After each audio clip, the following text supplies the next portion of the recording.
Welcome back. Let's start looking at poverty, the stereotypes around it, and what policies actually make a difference. Poverty is defined as living below the income level where someone can meet basic needs like food, shelter, clothing, and transportation for themselves and their dependents. While there's a federal poverty line, the actual poverty level is dependent on the cost of living in a region. When we're talking about poverty, we're talking about the lowest income levels. The reason a federal minimum wage was set was to ensure that those who were working could manage to meet their basic needs on their income, rather than having to rely on social services to supplant their income. Unfortunately, the increases in the minimum wage have not kept up with the rate of inflation, so the ability of minimum wage workers to stay out of poverty has been seriously hampered.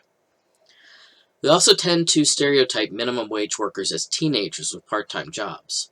However, only 17% of minimum wage workers are 19 below. That means that 83% of people making minimum wage are adults. So let's look at an example of a person making a minimum wage in the Rochester area. As of 2017, the minimum wage in Rochester was $11.10 an hour, a fair bit higher than the federal minimum wage of $7.25 an hour. This means a full-time minimum wage worker, someone working 40 hours a week, would make just over $23,000 a year. For reference, the poverty line in Rochester for a family of four is $24,600. Now, if you are a minimum wage worker, you're in a fairly low tax bracket, so your take-home pay should be a bit over $1,400 a month. We have a chart here showing average rents in the Rochester area. If you ended up in about the middle, your rent would probably be about $850 a month. That leaves about $550 a month for everything else: heat, electricity, food, transportation, clothing, including uniforms, and so on. Even at higher minimum wage, a full-time worker is going to struggle to make ends meet.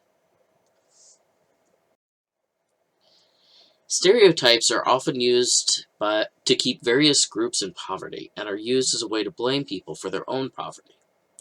For example, by stereotyping immigrants as people who come here just to take advantage of our social welfare systems, that stereotype can be used as justification for denying immigrants access to social services or to prevent immigrants from coming in the first place.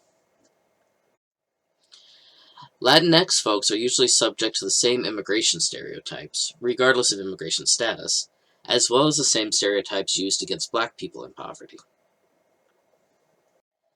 Native Americans are stereotyped as lazy drunkards. This is Drunky the Indian from the show Family Guy, which is a very blatant example of the stereotype.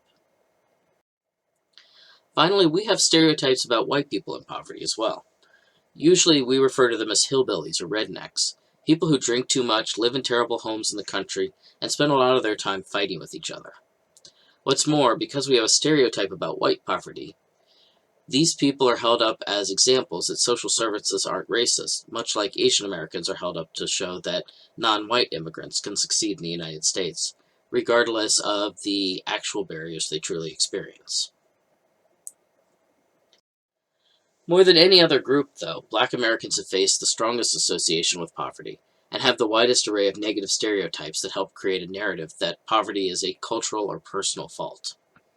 Some of these stereotypes are around laziness and wanting to game the system. There's a lot of talk about the lack of work ethic of quote-unquote inner city or urban people. Ronald Reagan, as early as the mid-1970s, liked to perpetuate the myth of the welfare queen, the black woman who, rather than working honestly, conned the social services system and lived a life of luxury. That same sort of misogyny can be seen in the moralistic stereotypes about black families.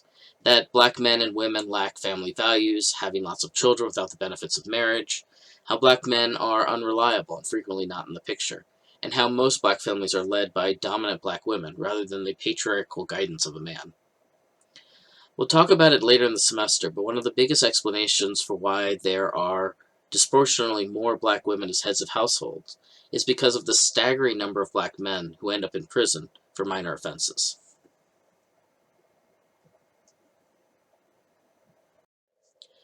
And finally, there's the idea that black folks, when they do come into money, spend it frivolously.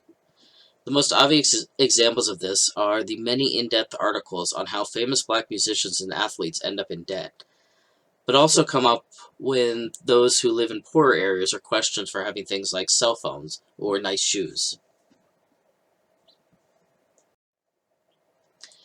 A lot of the stereotypes we've discussed are aimed at personal moral failings, being drunk, lazy, or making other poor personal decisions. However, most poverty is linked to policy decisions that benefit wealthier people, while underfunding programs that help those in poverty, or creating harsh requirements as a get-tough strategy to convince people to stop using social services. There's a lot of research around poverty and what actually helps people climb out of poverty. It isn't creating character-building programs, and punishing requirements usually do more harm than good.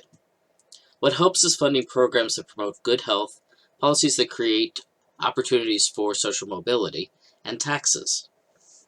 As we saw in the video earlier, those experiencing poverty have far greater barriers to accessing healthcare.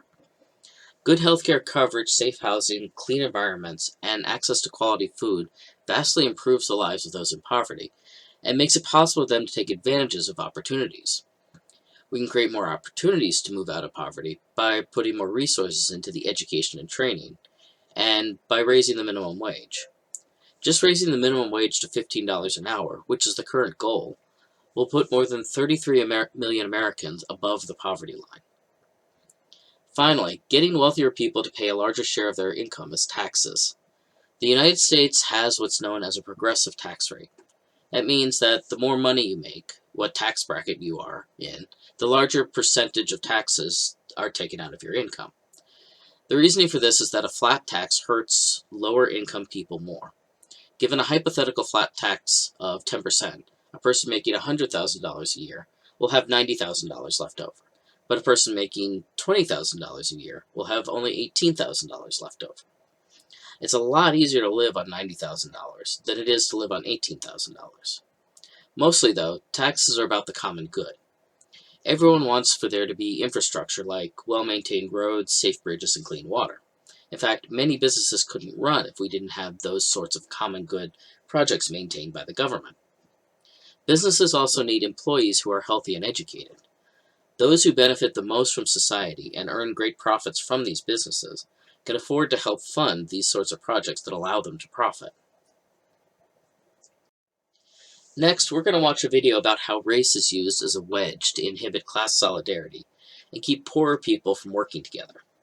Stick with it. It starts out sounding like it's only about race, but that's part of building his argument. After that, we'll talk about income and wealth inequality.